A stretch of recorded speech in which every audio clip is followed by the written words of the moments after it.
a shuttle operation between White Plains and Rochester. We did 26 legs a week. Well, General Motors flew their Convair in and out of Rochester, and we were generally parked side by side there. But you know, all of the post-war, a lot of the airplanes that had been in military service were converted to general aviation and corporate aviation. Right. As a matter of fact, a lot of the officers in World War II became the new class of entrepreneurs and generals and captains of industry, and they were familiar with, in many cases, with the capabilities of these airplanes, converting a B-25. The DC-3 obviously was in use in corporate aviation, but also in commercial aviation. John Deere operated a DC-3 for a number of years. They flew all over the Midwest. Well, Shell Oil converted a B-25 for Jimmy Doolittle after the war, right? And I know most of your flying is jets and turbine. Well, I flew the Gulfstream 1, which was a large turboprop. Right. Probably that was my first type rating, actually.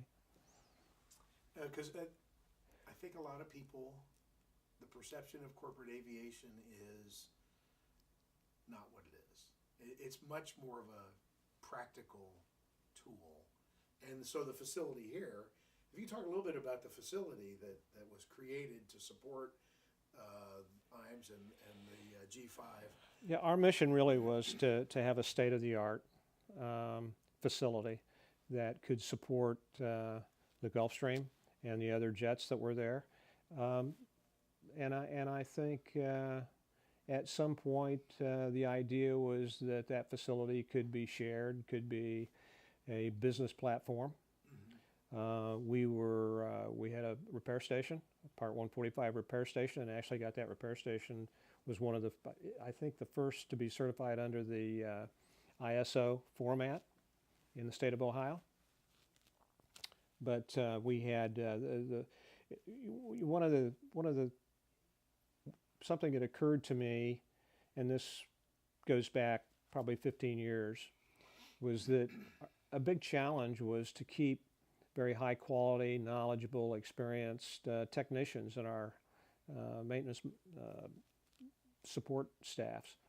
And as a matter of fact, a lot of corporations had to outsource because they couldn't attract the talent that they needed to have a good, high quality internal support system. And so it occurred to me that we were very much competing with business technology. And a lot of these people who worked on airplanes could have very easily transferred their skills to work in an IT department with a major corporation and work 8 to 5. And so how do you maintain and attract that talent and ask them to work in a dark, cinder block, sometimes a cold building? Sure. And a lot of them do it because they're fascinated and dedicated to their craft.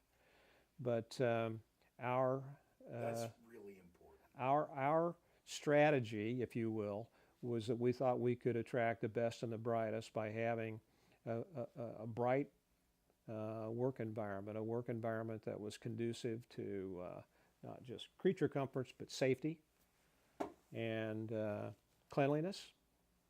And so that was our objective in developing the business that became Corporate Flight Alternatives. And the idea was to have a very technologically advanced, clean, and safe work environment.